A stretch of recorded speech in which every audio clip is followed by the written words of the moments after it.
Well, good afternoon, my beloved. I want to welcome all of you to Readings with Regina. And as you might have guessed, especially my new subscribers, I am Regina. It is so good to be with you. And for my new subscribers, I want to say this to you. Readings with Regina is based upon information that I have studied for years about how the brain works.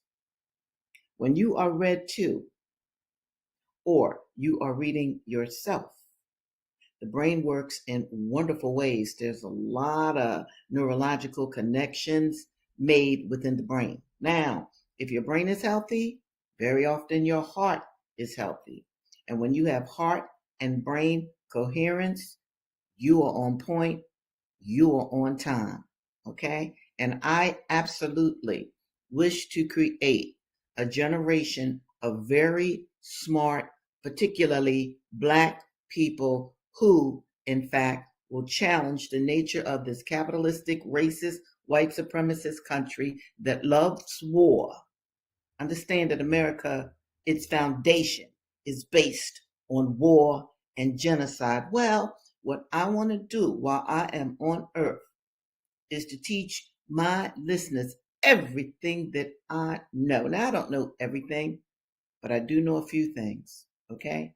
And I want to share them with you. And I want you to not just ingest what I'm saying, I want you to take it out into the world, especially into the Black world. And I want you to teach because we want to create a generation of highly intelligent Black people. We, and I do mean we, want to stop, in fact, Black on Black crime, Black on Black shootings, Black on Black, whatever is negative. We want to get rid of that. We want to create a nation of Black people within this nation of the United States. We used to say in the Black Panther Party, we're a nation within a nation. Got that from Eldridge Cleaver. Okay? Now, let me start because I don't want to talk too long. Do hit that like button. Do remember that. In fact, read my banner. Read my banner. See, life on earth is not just for you to go to work, come home, kiss your children, kiss your husband, whatever, look at TV, go to a concert, maybe go to the church or go to a mosque. No, it's much more than that you are supposed to do while you are on earth. This is what I believe, and this is what I preach. Now, to get started, we're going to read from Incidents in the Life of a Slave Girl by Harriet Jacobs, but in the book, she's known as Linda Brent. And I also want to bring up Lydia Mariah Child, a white woman during slavery who really turned over her life to get enslaved people free. And she made sure that Linda Brent's book, which Linda Brent wrote herself, was published. This book was published around the 1860s, late 1850s, right? That was the 19th century. That was a time when Black people were enslaved. And I like to start with Linda Brent because all of us as a people, Black people, we need to know how we began in this country. And you might notice if you go to a psychiatrist or you've seen movies where a psychiatrist is involved, the psychiatrist will always take you back to the foundation of your time on earth. So what I'm doing here, I'm taking Black people back to our original origins in this country, because when we understand from where we have come, it will give us a better outlook on how to conduct the future. Now, just before I begin reading, though, I want to remind you this is October, the month of the Panther. Oh, yes. Huey P. Newton and Bobby G. Seale. Let me bring them up. God love them.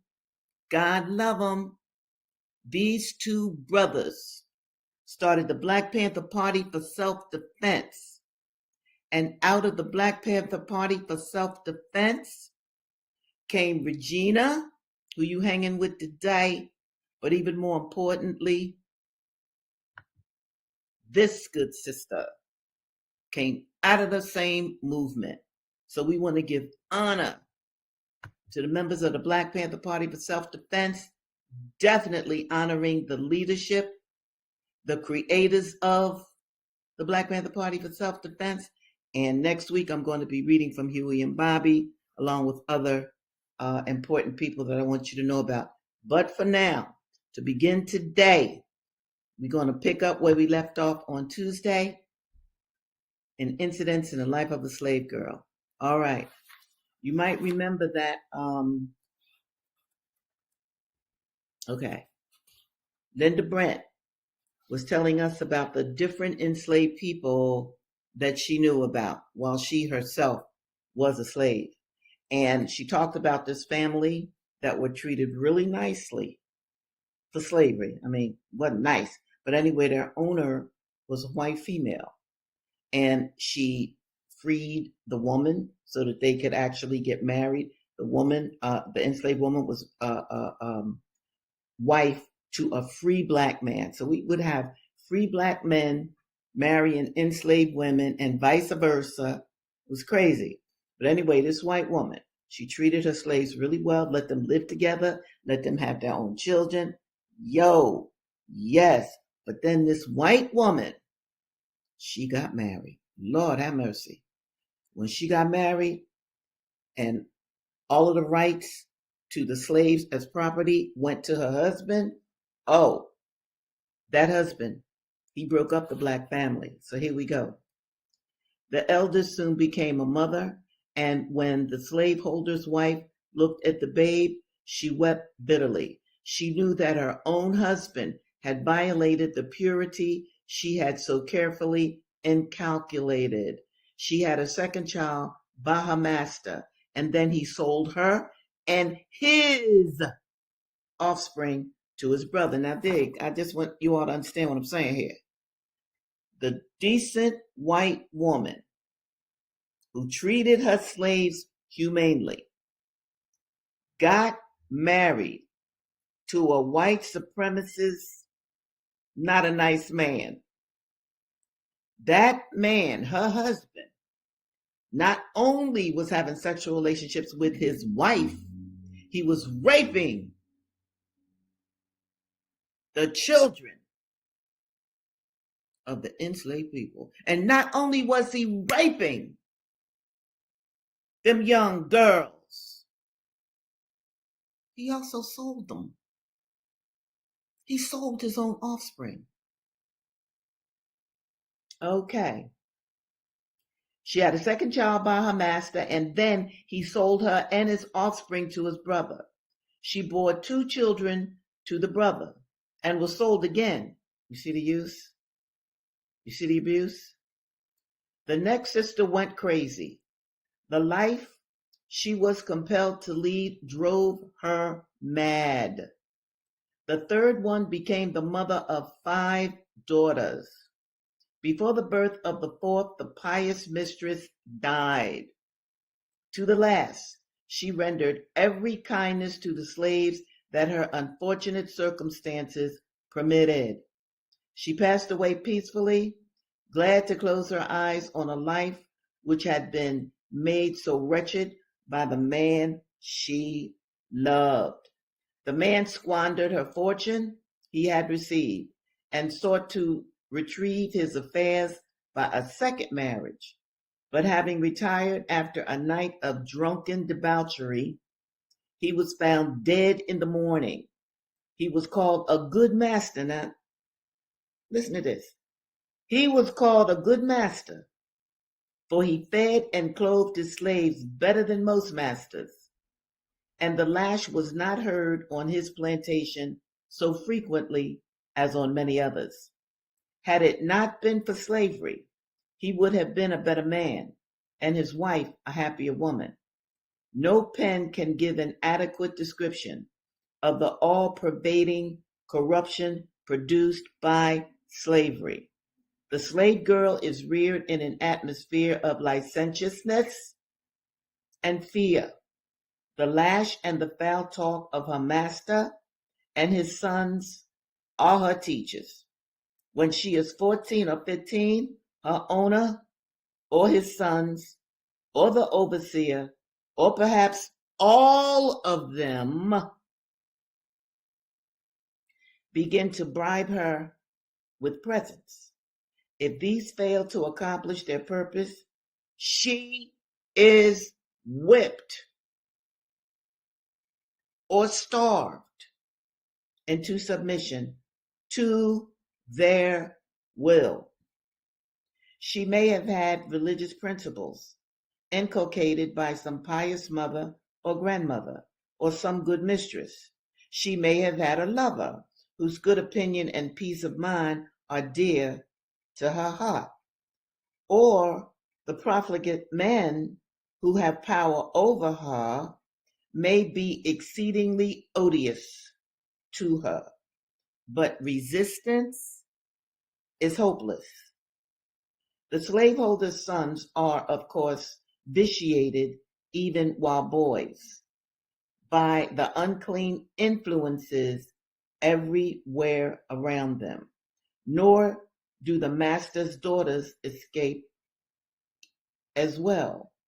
Severe retributions sometimes come upon them for the wrongdoings he does to the daughters of the slaves.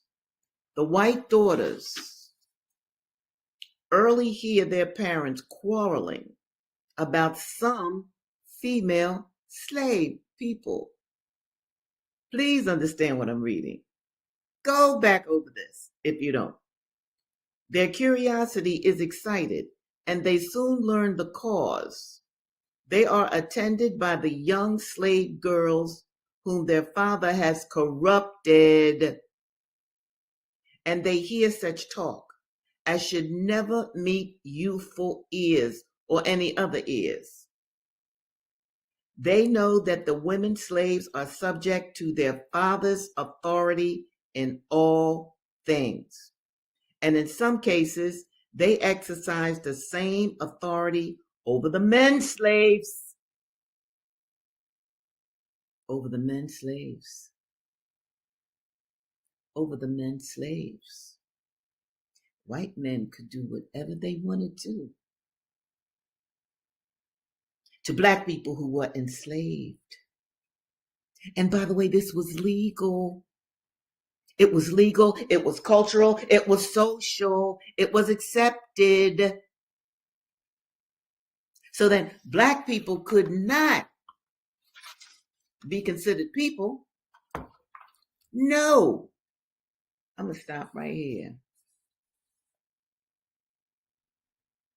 They couldn't be considered people, right? So then, and I'm sure many of you heard about being 3/5 of a person. Okay, we weren't a full person. No. We were either property, subhuman, an animal, or 3/5 of a person. That was law in America. White men could abuse any man they wanted to abuse, any woman that they wanted to abuse, and any child that they wanted to abuse. So understand, that is the foundation of black people in this country. Okay, let me move on. I want to next read to you about my girl, Ida B. Wells. Ida B. Wells, her parents were enslaved people, but she was born just when slavery was being stopped. The Emancipation Proclamation. That's when she was born. But check this out. You're going to love what I'm about to say. And I just realized this. Do you know when Ida B. Wells' birthday was? Let me share it with you. July 16th, 1862. Okay? 19th century. July 16th, 1862. Now, let me tell you how the universe can work. Now, that's Ida's birthday, July 16th, 1862. Well, you all know this wonderful heroic woman, Assata. I'm going to read her next after I read from Ida B. Wells. Guess when she was born? July 16th, 1947. July 16th, 1947. That was Assata's birthday. And people, I just realized this a week or so ago, and my mind was blown. All right. So understand, folks, understand your being here on earth. Look at my banner. Consider how and why you were sent to earth. Know that you were sent to earth. You didn't just come out of your mother's womb for no reason. Don't get so caught up in white American society. Now, some of you might think, well, we black people now, we new, we fresh, we didn't contribute. Yes, it's not that you're wrong, but this society was created by white men, and they were vicious white men, avaricious white men. And American culture is degenerate. Yes, it is. And what I don't want my people to do, which I see them doing right now, if you are mommy or you are daddy and you got a little one at your knee and you waiting for the bus, don't be on your phone. You got a little one jumping all around your leg. I see this over and over and over. You got a little one jumping around your leg and you looking at your phone. Don't do that, people. Don't do that with the people that you are bringing to earth. Okay? Look at the unattention that you're giving to that baby. Okay? So I want you to be cognizant of these things. All right. Ida B. Wells. Here we go. Now, you know, her family has been affected by an epidemic in Holly Springs, and her mother and her father are now dead. But she has 6 or 7 brothers and sisters, all younger than she. Ida is 14, where I'm about to read. My sister Eugenia, who was next to me in age, had been an active, healthy child until 2 years before, when her spinal column began to bend outward. It started from a knot the size of one's knuckle in the middle of her backbone. That knot grew until the spinal cord was paralyzed and she was bent nearly double. She became paralyzed in the lower part of her body and was not able to walk. Then came 2 brothers, James and George. Another brother, Eddie, had died of spinal meningitis years before. Last were 2 sisters, Annie, 5 years old, and Lily, 2. The 9-month-old baby, Stanley, had also died before I got home. Thus, there were 6 of us left, and I, the oldest, was only 14 years old. After being a happy, light-hearted schoolgirl, I suddenly found myself at the head of a family. She's 14 now. When the fever epidemic was over, there was a gathering of Masons at our house to decide what to do with us. Since my father had been a master Mason, now you know we're talking about the black Masons. Now we ain't talking about white Masons, okay? Because wasn't no integration. All right. Her father had been a master Mason. The Masonic brothers were our natural protectors. After a long discussion among them that Sunday afternoon, the children had all been provided for except Eugenia and myself. Each of 2 brother Masons' wives wanted a little girl, and the Masonic brothers decided that they could have my 2 little sisters. At home, a home was thus waiting for them. 2 men wanted to apprentice the boys to learn their father's trade. Right on. One of those was a white man who knew James Wells's work. James Wells was Ida's father. and thought that his boys had inherited some of their father's ability. Jeannie was to go to the poorhouse because she was helpless and no one offered her a home. The unanimous decision among the Masonic brothers was that I was old enough to fend for myself. When all this had been arranged to their satisfaction, I, who said nothing before and had not even been consulted, calmly announced that they were not going to put any of the children anywhere. I said that it would make my father and mother turn over in their graves to know that their children had been scattered like that, and that we owned the house. And if the Masons would help me find work, I would take care of them. Of course, they scoffed at the idea of a butterfly 14-year-old schoolgirl who had never had to care for herself trying to do what it had taken the combined effort of father and mother to do. But I held firmly to my position, and they seemed rather relieved that they no longer had to worry over the problem. Two of them, Bob Miller and James Hall, had been appointed by the Masons as our guardians, and they advised me to apply for a country school. I took the examination for a country school teacher. Now remember, she's 14. She's 14. But her mother and father had educated her prior to her going to any kind of a school. Do you hear me, people? All right, here we go. I took the examination for a country school teacher and had my dresses lengthened. And I got a school 6 miles out in the country. I was to be paid the magnificent sum of $25 a month. While I waited at home for the upcoming of school, we lived on the money that my father had left. All right, I'm going to stop right there for today. And I just want to say this to you before I go to, I know y'all waiting for this because I am too. Assata. Here we go. All right. Now, I got to say this. I got to emphasize this. Her father and mother had been enslaved. They were slaves. They were considered property. Yet, Ida B. Wells' father was smart enough to know that he needed to have a trade where he could outsource his skills and get a little money.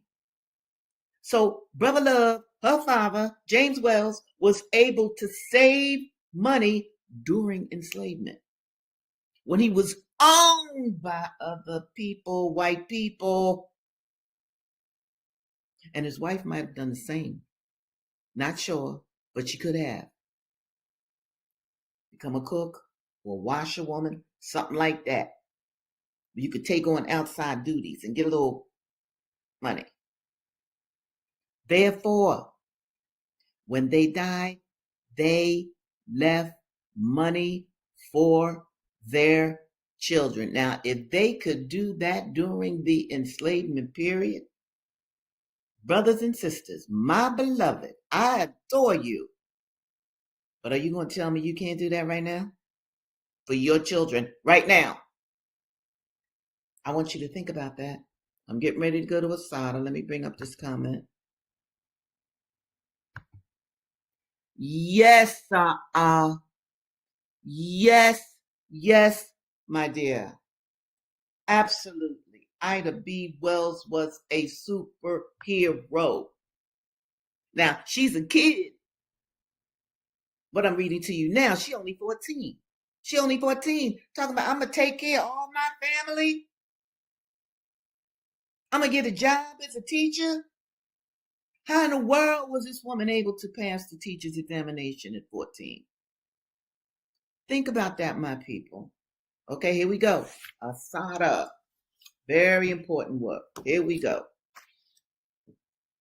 The police are beating her and, she's shot now. She's in the hospital. They come in and beat her and kick her and talk filth to her. Here she is. The Nazis headed the harassment campaign against me. She's talking about the police. Nazis. They spit in my food and turned down the thermostat in the room until it was freezing. For a while, their campaign centered on keeping me from sleeping. They stamped their feet on the floor, sang songs all night long, played with their guns, shouted, etc. I told the nurses about it, but it was no use. I could deal with whatever they were putting out. But how long would this go on? I had heard nothing from the outside world, and I didn't even know if anybody knew where I was or whether I was dead or alive. My chest was feeling better, but I still could hardly breathe. I thought I was past the point of needing an operation, but I wasn't sure if it was because of the painkillers they had given me or because I was really getting better. Every day I asked them to contact my lawyer, and every day they said they had tried, but there was no answer. I knew that was a lie because Evelyn had an answering service. By the way, nothing for my new people. Evelyn is her aunt. Assata's aunt was her lawyer. This is the kind of skill set that I want to impart to all of you who are within the sound of my voice. It is imperative that we raise children who are skilled in the kinds of skills that we may need as a people. Her aunt was her lawyer. Hello. Here we go. Okay. Every day I asked him to contact my lawyer, and every day they said they had tried, but there was no answer. I knew that was a lie because Evelyn had an answering service. Every day I asked him to contact my family. The response to this was usually obscene. Quote, "Oh, you got a family, do you? Is your mother a nigger whore like you?" A N-word whore. Isn't that interesting? I just read to you what white men did to black women during enslavement. Okay, but this white racist fascist pig policeman is going to call her mother a N-word whore? You want to talk about the making of a whore, black in America? I just read it. I just read it to you. Here we go. We don't allow no pickaninnies at this hospital. That's what the police said to her.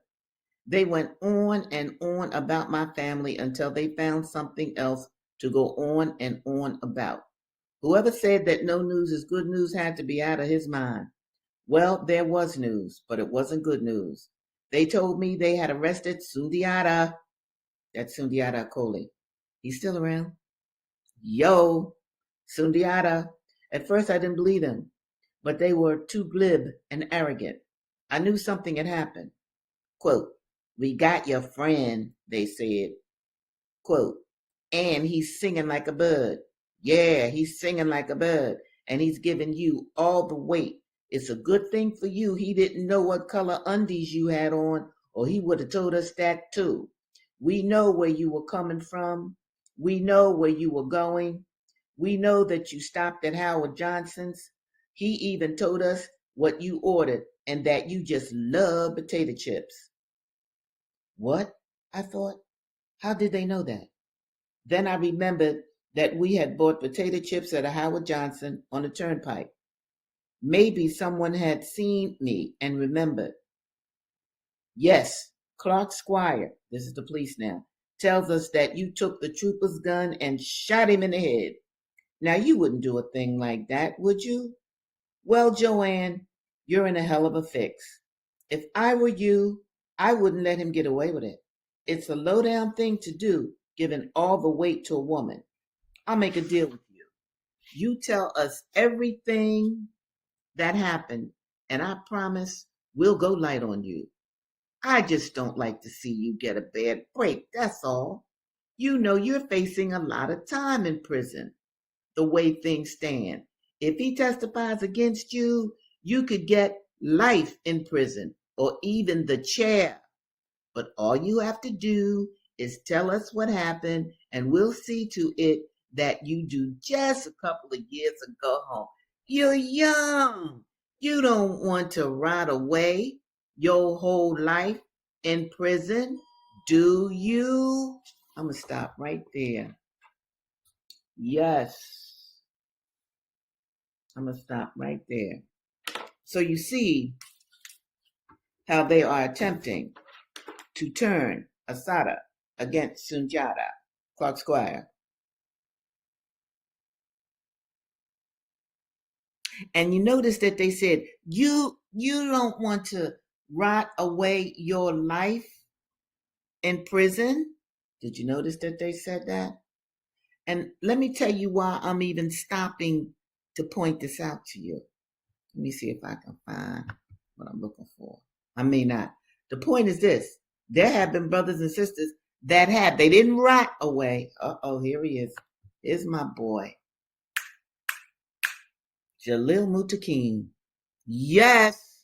Do you know that brother did 49 years in prison? Yes. 49 years in prison. A Black Panther member, a BLA member. 49 years in prison. This brother did for you. And I'm not playing when I say that. All of us who are members of the Black Panther Party for Self-Defense. What in the world do you think we were fighting for? What in the world do you think we were standing up against? We were fighting for your rights as Black human beings. Yes, Jalil did 49 years in prison.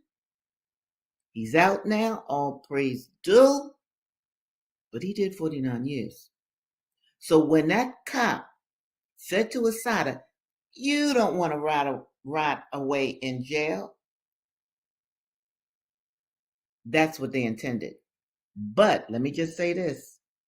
Jalil did not rot away. Let me show you that boy again. Yes, that man again.